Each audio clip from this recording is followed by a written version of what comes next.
ৰাজ্যৰ বান বিধ্বস্ত এই পৰিৱেশৰ পিছত কেন্দ্ৰীয় চৰকাৰে কিমান গুৰুত্ব প্ৰদান কৰিছে কেন্দ্ৰীয় গৃহমন্ত্ৰী অমিত শাহে অসমত বান সদৃশ পৰিৱেশ বুলি কোৱাৰ পিছত অসমৰ দল সংগঠন গৰজি উঠিছিল আৰু তাৰ পিছত ৰাজ্য চৰকাৰে কেন্দ্ৰীয় চৰকাৰৰ পৰা অসমৰ এই বান পৰিস্থিতিত প্ৰায় 24 লাখ লোক ক্ষতিগ্ৰস্ত হোৱাৰ পিছত এতিয়ালৈকে কিমান সাহায্য আনিছে এই প্ৰশ্ন উত্থাপন কৰিছে শিৱসাগৰ সমষ্টিৰ বিধায়ক ৰাইজৰ দলৰ সভাপতি অখিল গগৈ আমি উল্লেখ কৰিব বিচাৰিছো অখিল গগৈ অমিত শাহক সমালোচনা কৰিছে অখিল গগৈ 50,000 কোটি টকা দাবী উত্থাপন কৰিছে অসমৰ বান পৰিস্থিতি নিয়ন্ত্ৰণ কৰিবলৈ অসমৰ বান পৰিস্থিতি নিয়ন্ত্ৰণৰ বাবে কেন্দ্ৰীয় চৰকাৰে 50,000 কোটি টকা অসমক দিয়ক এই দাবী উত্থাপন কৰিছে ৰাইজৰ দলৰ সভাপতি শিৱসাগৰ সমষ্টিৰ বিধায়ক অখিল গগৈ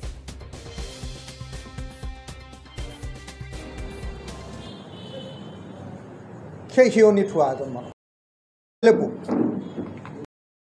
আমি এনেকুৱা এজন মুখ্যমন্ত্ৰী পালোঁ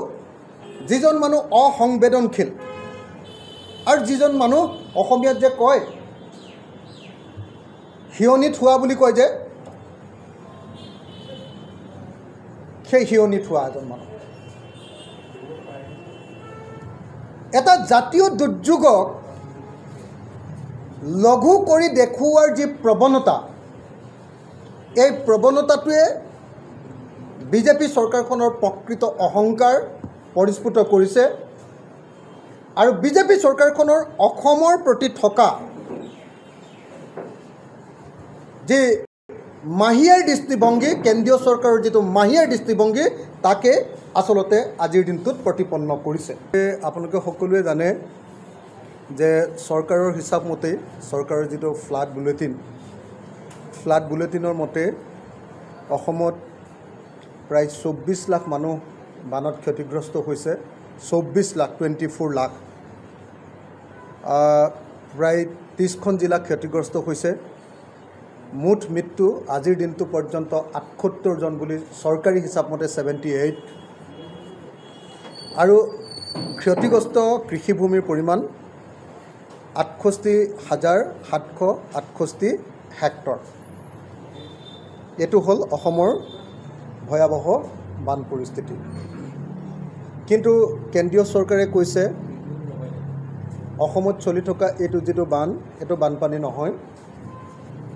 এইটো বানপানী সদৃশ পৰিস্থিতিহে ফ্লাড লাইক চিটুৱেশ্যন বুলিহে কেন্দ্ৰীয় গৃহ দপ্তৰৰ মন্ত্ৰী ডাঙৰীয়াই কৈছে এতিয়া মই কেন্দ্ৰীয় গৃহমন্ত্ৰী ডাঙৰীয়াক সুধিব খুজিছোঁ যে অসমত বানপানীত আৰু কিমানজন মানুহৰ মৃত্যু হ'লে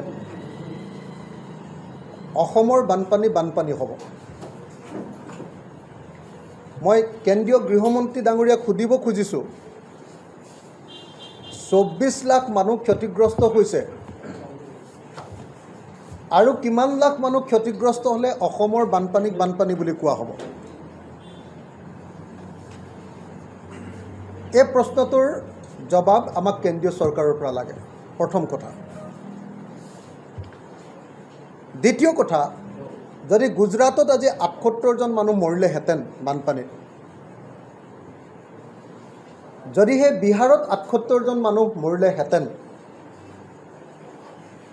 তেতিয়াহ'লে সেইটোক ফ্লাড লাইট চিটুৱেশ্যন হ'লহেঁতেন নে ভয়াৱহ বান বা ছেভিয়াৰ ফ্লাডত পৰিণত হ'লহেঁতেন কিয় বাৰম্বাৰ অসমৰ মানুহক কেনেকৈ অপমান কৰা হয় কেন্দ্ৰীয় গৃহমন্ত্ৰীয়ে কৈছিলে যে অসমক বানমুক্ত কৰা হ'ব অমিত শ্বাহে কৈছিলে ভাৰতবৰ্ষৰ প্ৰধানমন্ত্ৰী নৰেন্দ্ৰ মোদীয়ে কৈছিলে যে অসমক বানমুক্ত কৰা হ'ব 2016 চনৰ বিজেপিৰ ভিজন ডকুমেণ্টত কোৱা হৈছে যে অসমক বানমুক্ত কৰা হ'ব 2021 চনৰ বিধানসভা নিৰ্বাচনৰ আটাইতকৈ ডাঙৰ প্ৰতিশ্ৰুতিটো আছিলে অসমক বানমুক্ত কৰা নাম্বাৰ 1 প্ৰতিশ্ৰুতি আছিলে আৰু যেতিয়া অসম সঁচাসঁচিকৈ বানপানীত পৰিলে তেতিয়া ভাৰতৰ কেন্দ্ৰীয় গৃহমন্ত্ৰী অমিত শ্বাহ ডাঙৰীয়াই ক'লে যে এয়া বানপানী নহয় বানপানী সদৃশ পৰিস্থিতিহে কেৱল কেন্দ্ৰীয় গৃহমন্ত্ৰীয়ে অসমক অপমান কৰা নাই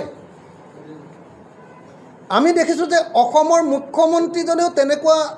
দৃষ্টিভংগীৰে কথা কৈ আছে অসমৰ মুখ্যমন্ত্ৰীজনে গজদন্ত মিটাৰত উঠি থাকে গজদন্ত মিনাৰত ক্ষমতাৰ গজদন্ত মিনাৰত উঠি থাকে অহংকাৰৰ শীৰ্ষতম অৱস্থালৈ গৈ অসমৰ বানপানীটোক এনেকুৱা ধৰণে উলাই কৰি দিছে